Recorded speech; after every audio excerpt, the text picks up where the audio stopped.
Amen. Nous rendons toute la gloire à l'Éternel notre Dieu. Je voudrais demander au protocole de m'aider, si on peut arrêter ça pour moi.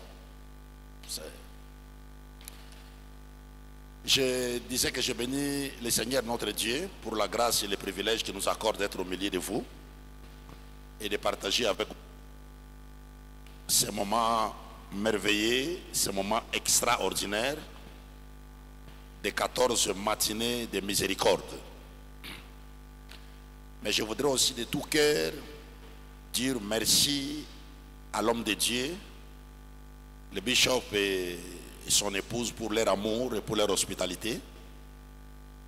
Merci beaucoup pour l'invitation. Merci d'avoir permis que nous puissions venir participer à ce programme. C'est un programme extraordinaire parce que ce n'est pas facile de tenir ce genre de programme le matin comme ça et nous voyons des gens venir de partout. Ça ne peut être que la main de Dieu et ça ne peut être que la manifestation de la grâce du Seigneur.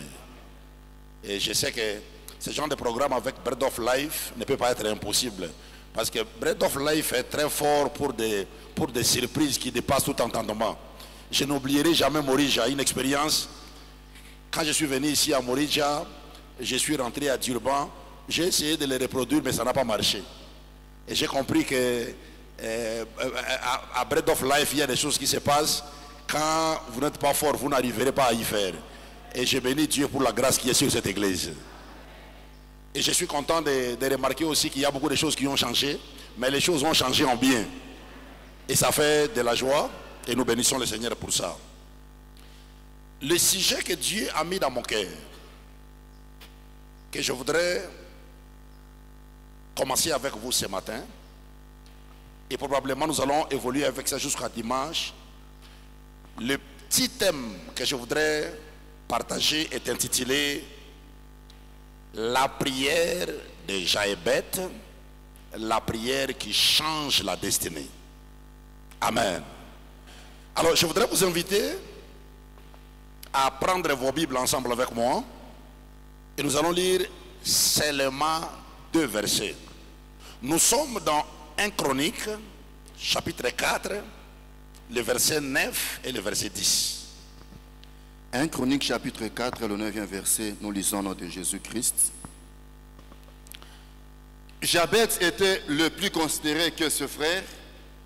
Sa mère lui donna le nom de Jabez, en disant, c'est parce que je l'ai enfanté avec douleur. Jabez invoqua le Dieu d'Israël en disant, si tu me bénis et que tu étendes mes limites, si ta main est avec moi et si tu me préserves du malheur, en sorte que je ne sois pas dans la souffrance, et Dieu accorda ce qu'il avait demandé. Quelqu'un dit Amen. Amen. Bien-aimés dans le Seigneur, pendant ces 4 jours, on va étudier, on va partager un texte court de 2 versets. Un texte court de 2 versets, mais qui a créé un tournant décisif, non seulement dans la vie d'une personne, mais aussi dans la vie d'une famille entière. La Bible nous enseigne qu'il y a eu un avant cette prière et il y a eu un après cette prière. Et je me tiens déjà sur cette chaire et je voudrais déclarer, quand on va finir d'étudier ces 2 textes, il y aura un avant ces moments de prière et il y aura un après ces moments de prière. Avant de revenir à mon texte de base, je voudrais que vous puissiez noter 2 choses très importantes qui vont vous aider dans la compréhension de ces 2 textes. La première chose est que cette prière que nous venons de lire se retrouve dans le livre des Chroniques. Je voudrais que vous sachiez que les livres de 1 Chronique et 2 Chroniques sont deux livres particuliers qui relatent l'histoire du peuple d'Israël depuis sa fondation jusqu'à l'exil de Babylone, en mettant l'accent sur deux choses. La première des choses, la période de la vie de David, un tout petit peu, ça a parlé de la vie de Salomon, mais la deuxième partie de ces deux livres parle beaucoup plus de l'histoire des rois de Juda. La deuxième chose est que le but de ces deux livres nous montre deux choses. Les livres de 1 Chronique et de 2 Chroniques ont été écrits généralement pour deux buts.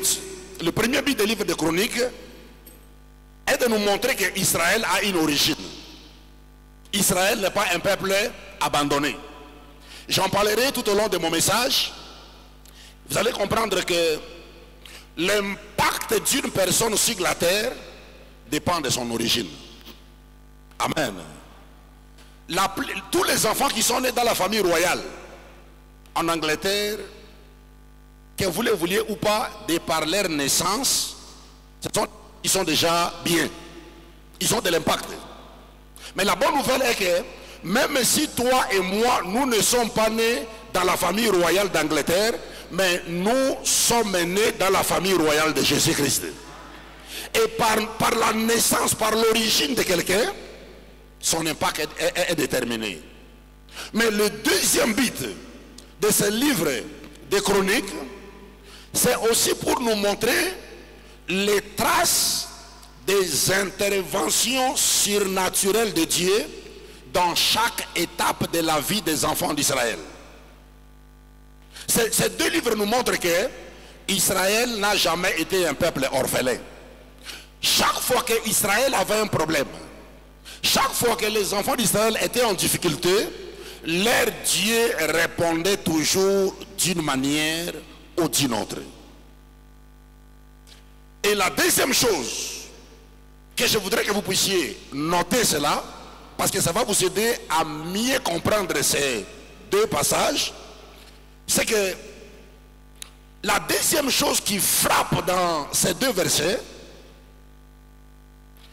c'est que commençant par 1 Chronique chapitre 1 jusqu'à 1 Chronique chapitre 9, il est fait seulement mention des séries de généalogie.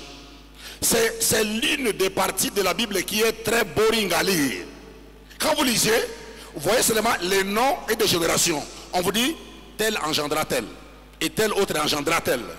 Mais ce qui est étonnant, c'est qu'au milieu de ces généalogies paraît un certain Jaébet. Jaébet, il paraît dans 1 Chronique chapitre 4 au verset 9. C'est presque au milieu. Et la raison pour laquelle Jaébet apparaît au milieu, parce que Jaébet était venu pour faire une révolution que personne n'a jamais osé faire avant lui. Amen. Jaébet apparu comme un révolutionnaire, comme quelqu'un qui est venu, il a trouvé une situation désagréable, mais qui refuse que la même situation désagréable se répercute dans sa vie. C'est comme ça que Jaébet va se révéler contre ces choses. Bien aimé dans le Seigneur, 1 Chronique 4, le verset 9, nous donne 4 informations importantes que je voudrais que vous gardiez à l'esprit. Ça va vous aider à mieux me comprendre quand on va décoller. La première information que 1 Chronique 4, 9 nous donne, c'est que Jaébet n'était pas seul. La Bible dit, Jaébet était le plus considéré de tous ses frères. Ça veut dire qu'il n'était pas seul, il avait des frères et des sœurs. La deuxième information que 1 Chronique 4, le verset 9 nous donne, c'est que parmi ses frères, il était le plus considéré. On dit Jaébet était le plus considéré parmi ses frères. Le mot considéré qu'on utilise là-bas, en hébreu c'est kabod. C'est-à-dire quelque chose qui a du poids, qui pèse. Alors, Jaébet était le plus considéré parmi ses frères. Comment? on ne les comprend pas jusque-là. Parce qu'on va voir un peu plus loin que malgré qu'on les considérait comme les plus considérés, mais son niveau de vie était trop bas.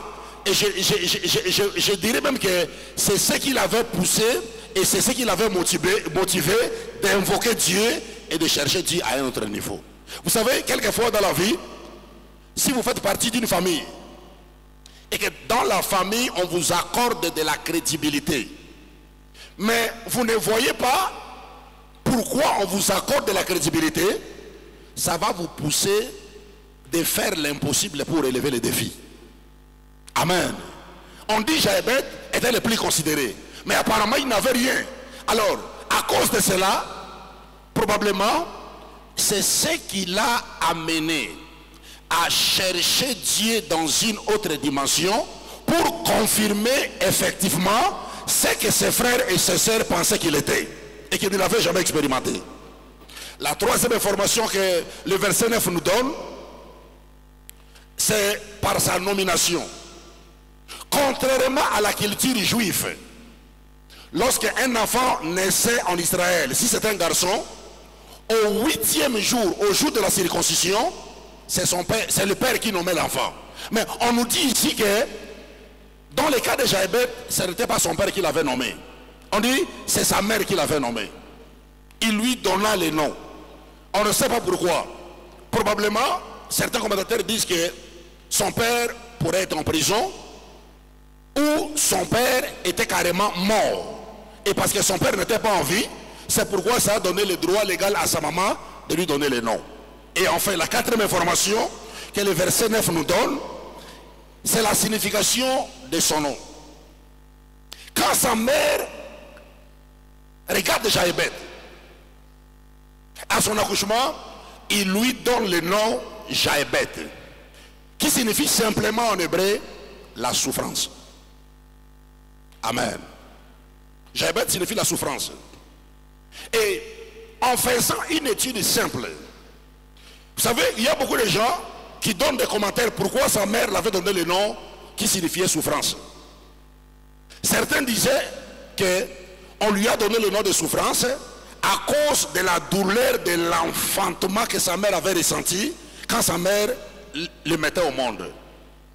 Mais il y a une analyse plus profonde qui prouve que la raison pour laquelle sa maman lui a donné le nom de Jaébet, qui signifie souffrance, ce n'était pas seulement à cause de douleurs d'enfantement.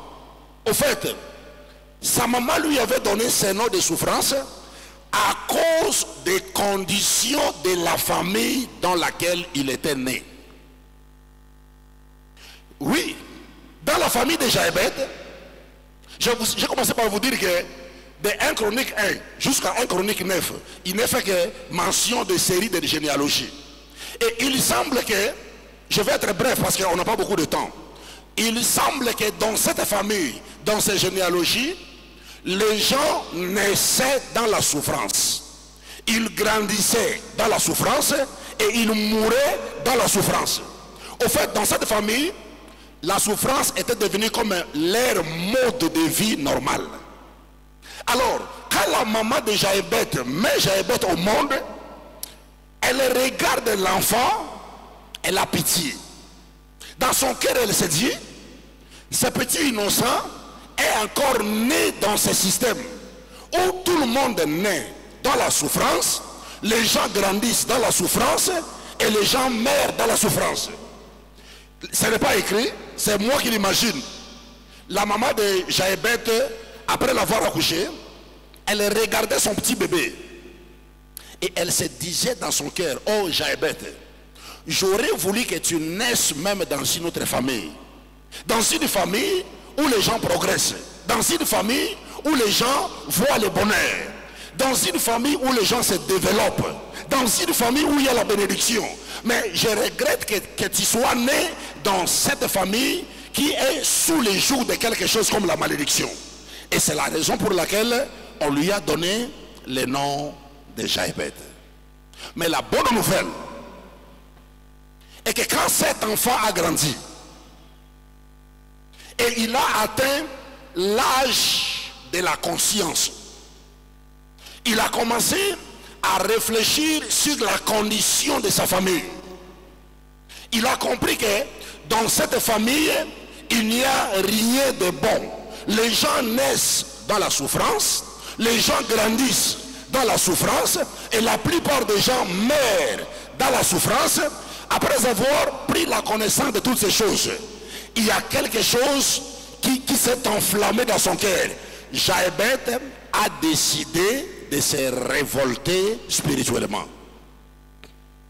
Alléluia. Parce que Jochebed savait que le Dieu d'Israël, c'est un Dieu de miséricorde. Amen. Il est né dans une famille qui était dans une condition à peu près comme la condition de lamentation de Jérémie. Vous savez le thème que nous avons pour ces 14 matinées dans Jérémie chapitre 3, versets 22 à 23.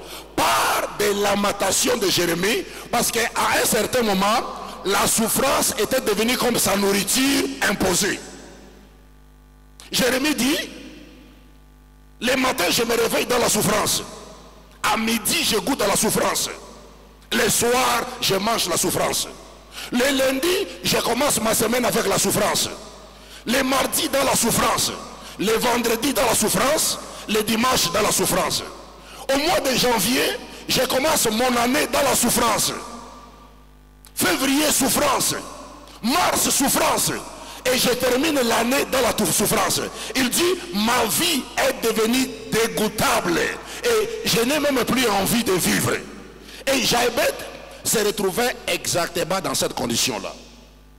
Mais la bonne nouvelle est que quand quelqu'un se retrouve dans une famille où rien ne marche, lorsque quelqu'un se retrouve dans une famille où rien n'évolue, souvenez-vous toujours que les bontés de l'Éternel ne sont point épuisées et sa miséricorde n'est pas à son terme. Jérémie avait découvert ça. Il a commencé par se plaindre. Mais après avoir se plaindre pendant un certain moment, il a réalisé que la plainte ne change rien dans la vie de l'homme. C'était la même chose avec Jochebed. Jochebed est né dans une famille où il y avait que souffrance sur souffrance.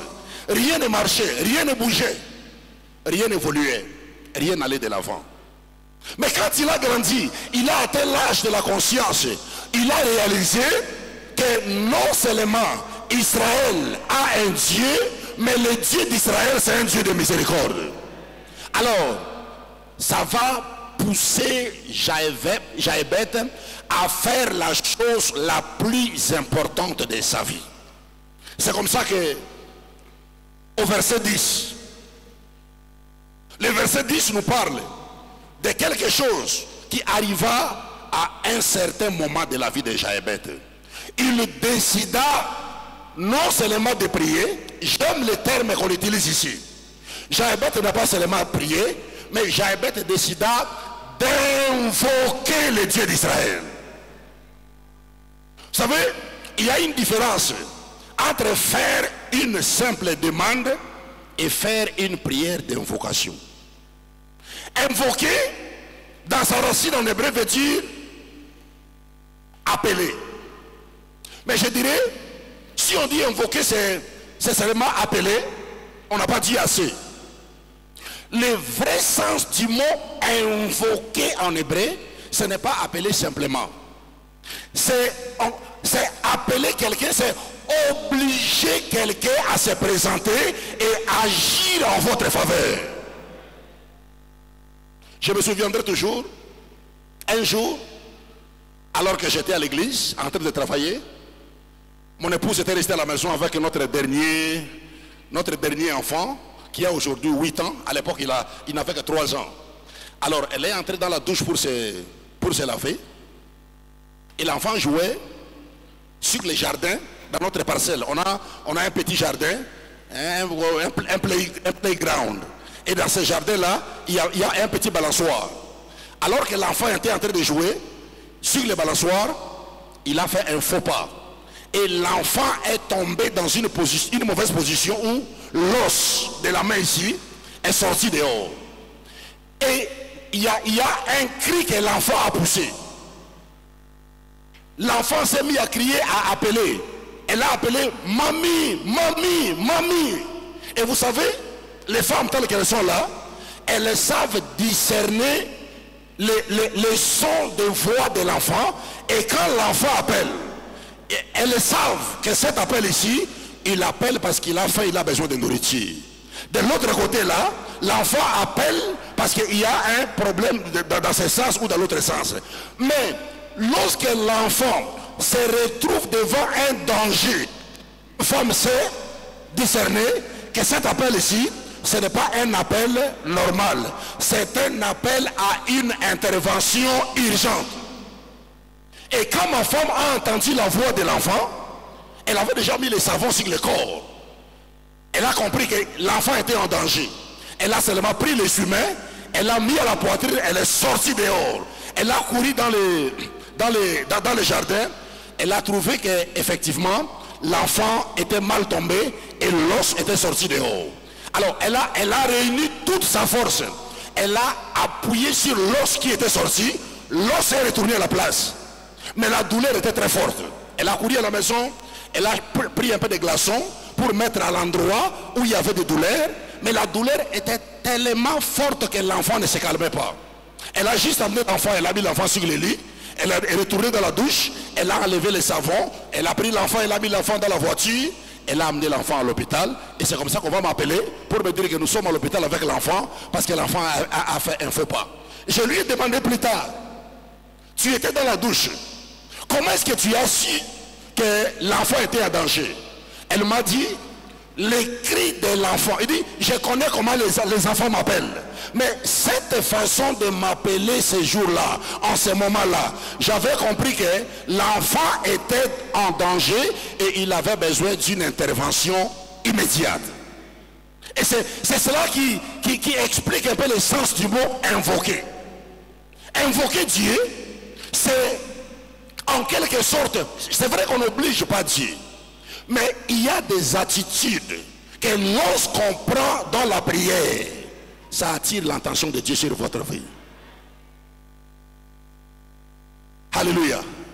Quand j'avais envie que rien ne marchait, rien n'allait de l'avant, rien n'évoluait dans sa vie, il a décidé d'invoquer Dieu. Et bien aimé dans le Seigneur, je voudrais vous dire ce matin que cette qualité de prière qu'on appelle la prière d'invocation est basée sur un certain nombre de choses. La fatigue et la lassitude d'une situation désespéreuse. La plupart des personnes, la plupart des chrétiens qui s'engagent dans la prière d'invocation, c'est l'ensemble des personnes qui sont fatiguées d'un certain nombre de choses, qu'ils ne veulent plus voir ces choses retourner dans leur vie. Jaébet s'est engagé dans la prière d'invocation parce que, excusez-moi le terme, il en avait marre avec la difficulté, la misère et la souffrance qu'il avait trouvée dans sa famille. Il s'est révolté.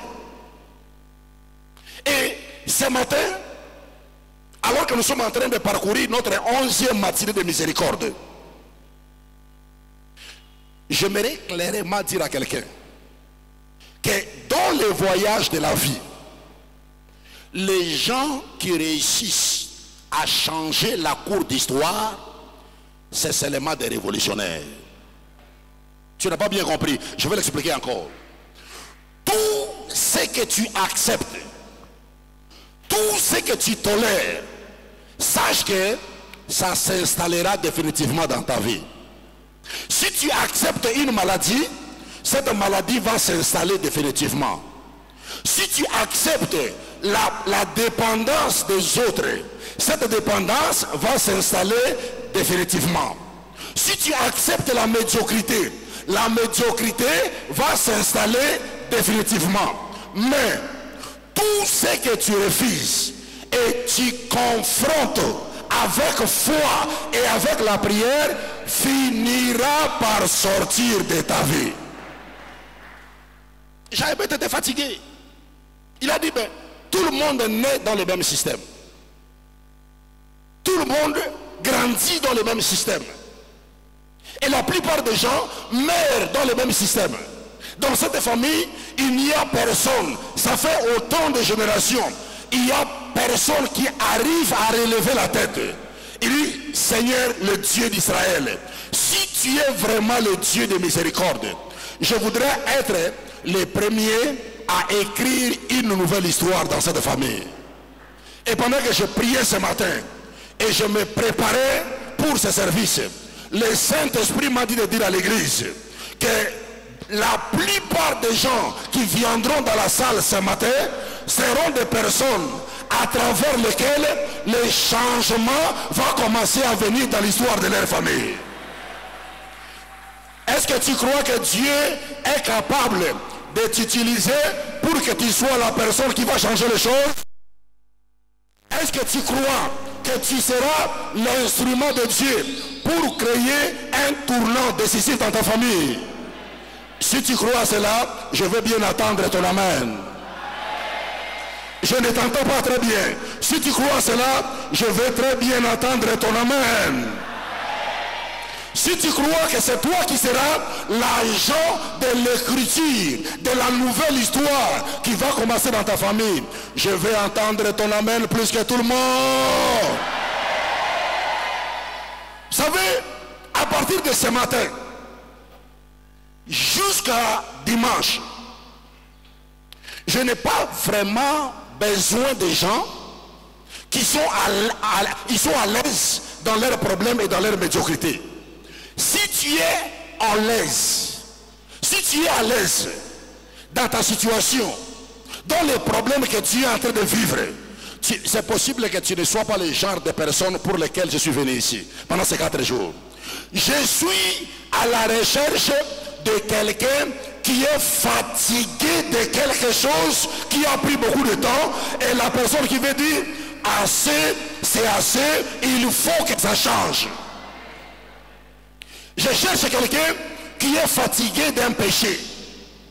Ce péché-là a tellement torturé ta vie que tu veux dire, j'en ai marre, il faut que ça s'arrête. Je suis à la recherche de quelqu'un qui est fatigué d'être victime de la colère. Je suis à la recherche de quelqu'un qui est fatigué d'être victime de la masturbation. Quelqu'un qui est fatigué d'être victime de mensonges. Quelqu'un qui est fatigué d'être toujours dépendant d'autres personnes. Pendant ces 4 jours, je suis venu chercher quelqu'un qui est fatigué d'occuper la même position dans son entreprise année après année. Quand la promotion arrive, la promotion ne touche qu'aux autres, mais lui, il est maintenu comme quelqu'un qu'on a cloué au sol. Quelqu'un qui est fatigué et qui veut dire à Dieu, Seigneur, il faut que j'expérimente ta miséricorde et que les choses changent dans ma carrière. Je suis à la recherche de quelqu'un qui est fatigué de vivre des troubles dans son mariage. Quelqu'un, depuis qu'il s'est marié, ça fait 10 ans, c'est toujours des incompréhensions, c'est toujours des échanges de paroles. 10 années, 15 ans de mariage, tu n'as jamais trouvé de la paix dans ce mariage. Je suis à la recherche de quelqu'un qui est fatigué de cette condition, et il veut dire à Dieu, j'en ai marre, il faut que ça change. Alléluia. Je suis à la recherche de quelqu'un qui n'arrive pas à se débarquer dans ses affaires. Quelqu'un qui est fatigué de la stagnation. Quelqu'un qui croit en Jésus. Quelqu'un qui sert Dieu. Mais malgré sa foi, malgré son service, les choses ne bougent pas dans la bonne direction. Quelqu'un qui est fatigué, comme Jaébet, et il veut dire, pendant ces 14 jours, je vais expérimenter la miséricorde de Dieu dans ma vie et dans ma famille. Si tu es l'une de ces personnes, la miséricorde de Dieu va te visiter pendant ces 14 jours. Alléluia. J'avais été fatigué d'un certain nombre de choses. Il y en a 4 en total que Jaébet a exprimé dans sa prière. Quand tu regardes bien cette prière de Jaébet, la première des choses que Jaébet était fatigué de cela. Et il voulait absolument que ça change dans sa vie et dans sa famille. Il était fatigué de l'absence de la bénédiction. C'est comme ça, il fait une prière à 4 angles. Le premier angle, il dit à Dieu, si tu me bénis. Il a dit à Dieu, il a demandé à Dieu, si tu me bénis, parce qu'il a constaté qu'il y avait l'absence de bénédiction dans sa famille. Le deuxième aspect de son prière, il a demandé à Dieu, il a dit, si tu étends mes limites. Il a réalisé que personne dans la famille n'arrivait à s'épanouir, à se développer. On dirait qu'on avait mis des limites dans la famille et tout le monde devrait s'arrêter à un certain niveau. La troisième chose qu'il a demandé à Dieu dans sa prière, il a dit, si ta main est sur moi. Jaébet a réalisé que malgré qu'il était un des fils d'Israël, mais c'est comme si il vivait à l'absence de la main de Dieu. Vous savez, j'en parlerai pendant la semaine. Ce qui fait la différence entre les hommes signataires, c'est lorsque la main de Dieu s'allonge sur ta vie. Vous pouvez avoir le même diplôme. Vous pouvez avoir le même niveau académique. Vous pouvez avoir la même taille. Vous pouvez avoir le même visage. Mais la différence entre les hommes, c'est quand celui-là opère sous la main de Dieu et l'autre opère en dehors de la main de Dieu.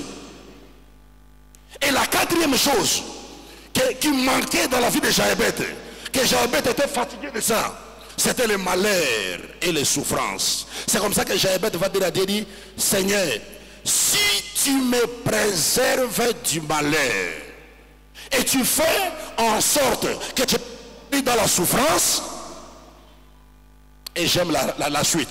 Au moins, 3 points de suspension. Ce que j'aime, c'est la conclusion.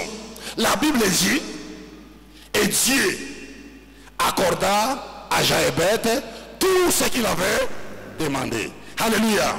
Je voudrais dire à quelqu'un ce matin que si Dieu avait fait grâce et miséricorde à Jaébet, c'est même Dieu-là que nous sommes venus chercher en ce lieu. Il fera grâce et miséricorde à une personne au milieu de nous ce matin. Mais le secret c'est quoi? Le secret c'est d'abord se révolter, se révolter. Amen. Il faut que tu te révoltes. Frères et sœurs, lorsque vous lisez la Bible, vous allez le découvrir de la manière la plus simple et la plus claire. Que seuls les hommes et les femmes qui s'étaient révoltés à un certain moment ont réussi à changer la cour de leur histoire. Les exemples abondent. Anne était fatiguée des moqueries, des humiliations et des mortifications que lui procurait sa rivale Pénina. Et à un certain moment, elle s'est révoltée. Elle a dit non, moi aussi, j'ai le droit d'expérimenter la miséricorde de Dieu dans ma vie. Elle est allée invoquer le Dieu d'Israël et Dieu lui a donné Samuel. Bartimée était fatigué de vivre dans l'aveuglement, ne dépendant que des autres pour tous les besoins de sa vie. Quand il a entendu parler de Jésus, que c'est Jésus qui passait, il s'est mis à invoquer Jésus. Jésus, fils de David, aie pitié de moi. Et à cause de sa révolte, il y a même des gens qui le décourageaient pour lui demander, il dit tais-toi. De toutes les façons, il ne t'écoutera pas. Mais il a continué à crier plus fort, jusqu'à ce que Jésus a entendu sa prière et la miséricorde de Dieu était manifestée dans sa vie. Et j'aimerais dire à quelqu'un, si tu te révoltes et que tu cherches la face de Dieu de tout ton cœur, le Dieu de la Bible est capable de manifester sa miséricorde dans ta vie. Parce qu'il ne change pas. La Bible dit, il est le même hier, aujourd'hui, éternellement. Ce qu'il a fait pour Jaébet dans le passé, il peut le reproduire dans la vie de quelqu'un ce matin. J'aimerais dire à quelqu'un que les bontés de Dieu ne sont point épuisées. Et sa miséricorde n'est pas à son terme. Ce matin, Dieu peut visiter une personne. Dieu peut visiter une famille. Dieu peut visiter un mariage. Dieu peut visiter un business. Dieu peut visiter une carrière d'une manière particulière. Si tu crois à cela, donne-moi un bon amen. Si tu crois à cela, donne-moi un très bon amen. Bien-aimés, il n'y a que des gens qui sont fatigués d'un certain nombre de choses qui changent les choses. Bishop, je n'oublierai jamais cette histoire qui s'est passée aux États-Unis d'Amérique, qui a provoqué les tournants décisifs dans la vie des Noirs américains vers les années 1955. À l'époque, il y avait une loi qui a été imposée dans tous les États-Unis. Un Noir n'avait pas le droit d'entrer dans un bus et de rester assis aussi longtemps qu'il y avait un blanc qui était dans le bus. Ce qui s'est passé, c'est que quand les blancs entraient dans le bus, tous les noirs qui étaient dans le bus devraient se mettre debout et laisser la place aux blancs. Jusqu'à ce que dans ces années 1955, il y a une femme qui s'appelait Rosa Parks. Elle est morte il y a de cela quelques années, qui s'est révoltée et qui a non seulement changé cette loi, mais a commencé la restauration de la dignité des Noirs aux États-Unis. Elle était de la classe ouvrière. Et ce soir-là, elle avait beaucoup travaillé, elle était très fatiguée. Et en venant prendre le bus, elle fait une prière. Elle dit à Dieu, Seigneur, aujourd'hui j'ai beaucoup travaillé, je suis très fatigué. Je t'en supplie, fais que les blancs ne puissent pas beaucoup monter dans le bus aujourd'hui. J'aimerais rester assise sur ma chaise jusqu'à ce que j'arrive à la destination. Et plus le bus avançait, les blancs montaient, les noirs se levaient et les blancs s'asseyaient. Il est resté un seul arrêt de bus pour arriver chez elle. Comme c'était le dernier arrêt, elle a encore commencé à prier dans son cœur. Elle dit, Seigneur, fais-moi grâce. S'il y a des gens qui vont monter, que ce soit des noirs, que ce ne soit pas des blancs, parce que je vais rester assise jusqu'à ma destination. Elle n'avait pas encore fini de parler quand deux blancs entraient dans le bus. Et quand les deux blancs sont entrés, l'unique noir qui était resté assis, c'était elle.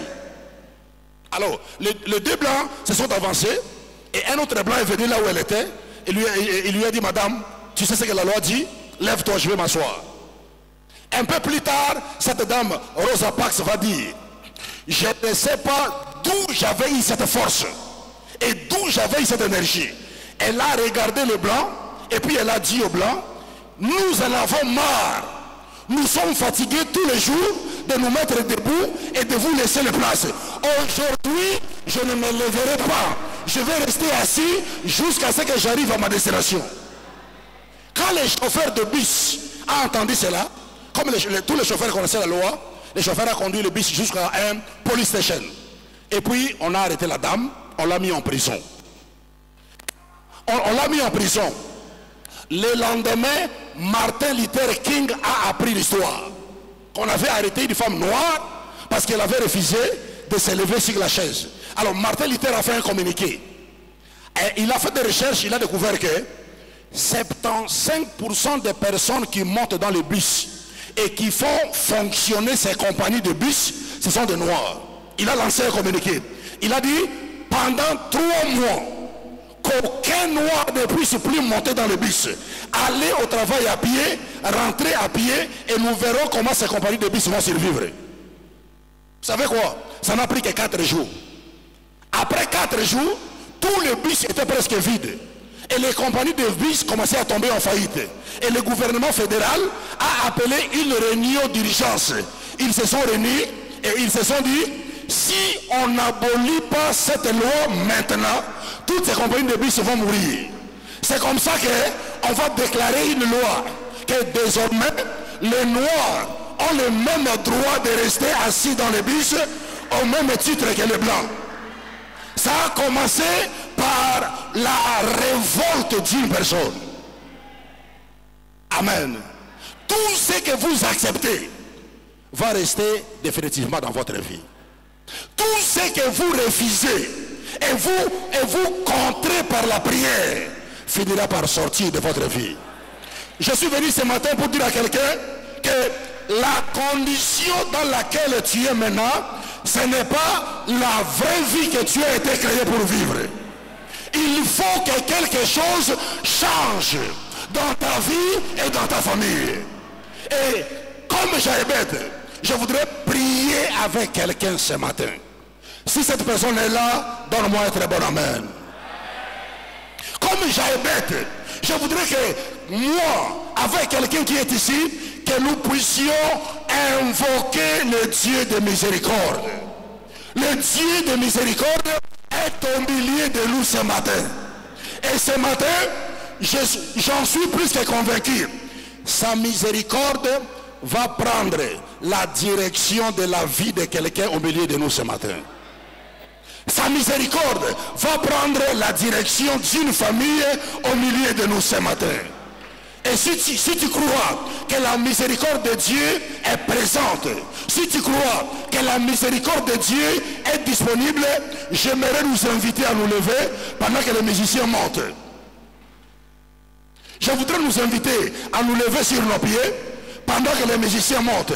Et comme Jaébet, nous allons crier vers l'Éternel notre Dieu. Nous allons l'invoquer de tout notre cœur parce que quelque chose doit changer.